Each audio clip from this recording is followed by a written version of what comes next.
I've been making a lot of progress, and this is just one example. Keep pushing, guys, because every little bit pays off, and you will thank yourself.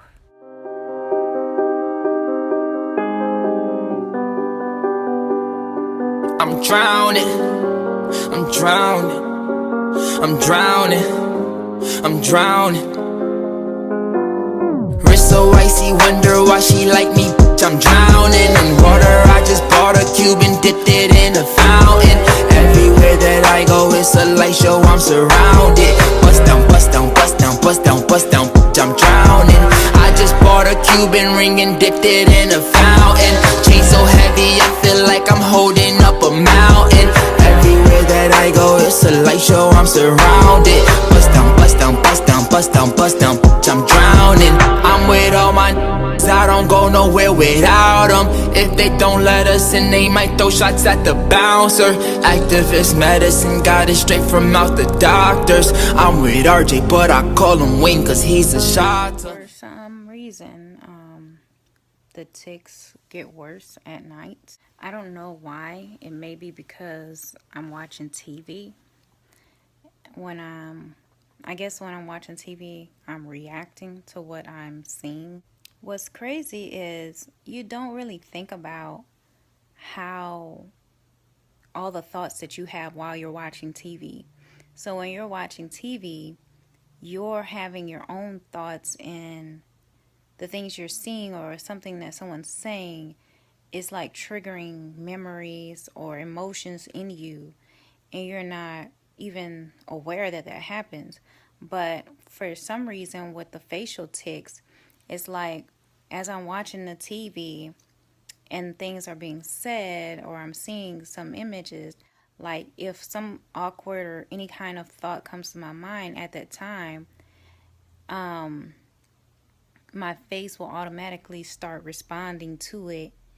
And so it's like in public, what I will do is practice having a clear mind when I'm dealing with people who make me feel uncomfortable, to not like overthink, because if I overthink, then it will activate it.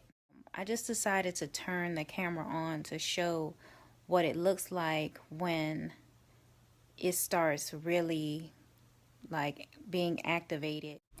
This is one of my favorite meals from this week. It is lemon pepper chicken, baked or grilled is fine, with baked red potatoes and what they call magic broccoli. It's so good. It's salt and pepper with Parmesan cheese, oil, and lemon juice on the broccoli. It's really good, so I recommend that. If you have any questions on the recipe, just comment at the bottom and I'll give it to you. Here's a good rule of thumb when it comes to your nutrition. Pleasure entraps. Pleasure is a snare. Those who eat purely for pleasure usually are going to end up with health problems, not liking the way that they look, and struggling to lose weight. Pleasure is not the end-all be-all or objective to eating food. That is something that you'll have to learn with time and discipline. The most pleasurable foods usually tend to be the ones that are most unhealthy for us. They're the most satisfying, yet they are the most unhealthy. I'm not saying that you have to avoid these foods for the rest of your life, but what you want to do is make those foods about 10 or 20% of your nutrition, and not something that is monopolizing your nutrition. So I've come a long way, guys. I had posted this picture in one of my groups. We had a Flex Friday, and you're supposed to comment with your picture.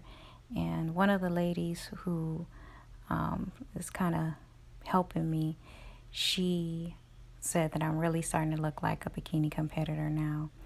And I was feeling bad about myself because I just was feeling fluffy. And I took a look at the rest of the competitors that are also 12 weeks out, and we all look the same. No one is shredded 3 months out from competition. So that was a good little reminder, and it was good encouragement for me to know that not one but two people actually commented and said that I'm coming along well. So that was a great confidence boost. When you're new to the gym, it's easy to be intimidated. You can always ask somebody from the staff to give you some advice. They wouldn't mind doing that. You don't have to pay for that. Of course, they're going to try to sell you on personal training because that's their job, but most of the time they'll actually give you a free assessment and show you how to work the machines. You don't have to stay on the treadmill just because you don't want to look dumb getting on a machine or doing something and not doing it right. A lot of the people at the gym aren't making progress like you think they are. A lot of them are in there doing the wrong things too, or they've been doing the same thing for so long they're not even seeing progress. You don't need to be embarrassed in front of them. They're not looking at you. They're not concerned with you. They're focused on not looking dumb themselves. You have no reason to be embarrassed or ashamed for being there. Everybody is there to work on themselves, so remember that. So I am at UFITS. I have a membership here, and I have been interested in employment here for a while. I put in an application a while back, and I guess they were going through applications and found mine. I had decided early on, after I had put in the application, of course, that maybe those types of gym jobs were not for me, because I heard a lot of bad things. It's just a lot of things that I wouldn't want to deal with.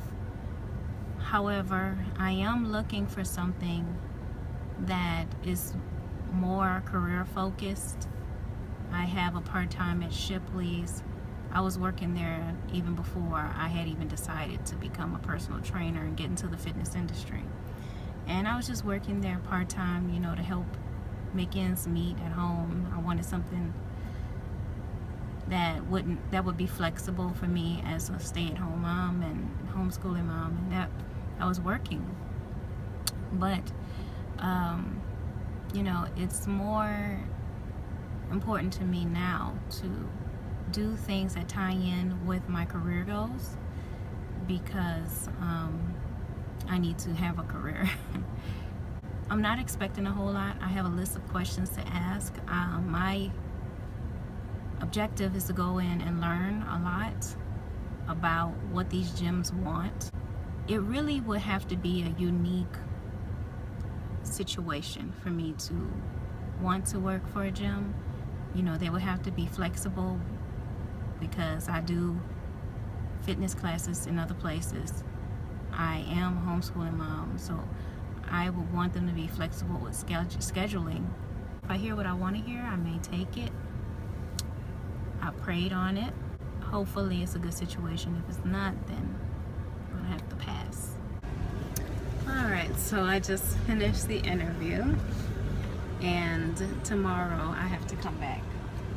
He has a paper that he has every person go home with, that he's, you know, wanting to work there. The way I answer the question is going to determine a lot for him. When I come there tomorrow, he wants me to explain my answers and where I got the answers from and how, why, and all that, and my reasoning, and then discuss it. And that will tell him, you know, like if I'm trainable and all of these things. It's looking good for me to work there. If you keep telling yourself that you're not the type to work out all the time, if you tell yourself that you're not the athletic type, you're not the healthy eating type, then you never will be. You have to start seeing yourself as that type of person in order to become that type of person. See, most of the time we like to see things before we believe them, but when it comes to the health journey, you have to first believe in yourself, and then those things will come to pass. It's all about faith in your ability to change. Okay, I'm at judo, and the one thing I did not want to happen happened. I hurt myself. I was doing some somersaults like everybody else, and the person behind me, their foot landed on my thumb, like between my hand and my thumb, and now my thumb is swollen. I don't know if you can see, it's swollen, and I can barely move it, and anytime I move it, it's in pain. The thing that sucks is that's why I was avoiding fighting in the first place, because I didn't want to hurt myself and then it affect my ability to work out for prep for the competition. I didn't even think that I could hurt myself just in warm-up. It hurts a lot. It hurt really bad when he came landing on it, and now it hurts when I move it. If I barely can move it, so I don't know if I should go to the doctor. I got that interview tomorrow, and I need my hand for work, and this is my right hand. It can affect my ability to do my fitness workouts that I have to do every week, for my prep, but it also messes up my fitness classes because I won't be able to perform the things I need to do. So that messes with my money, and I don't think I should walk into the interview tomorrow with a wrist thing on. So I'm really hoping that this just gets better and goes away.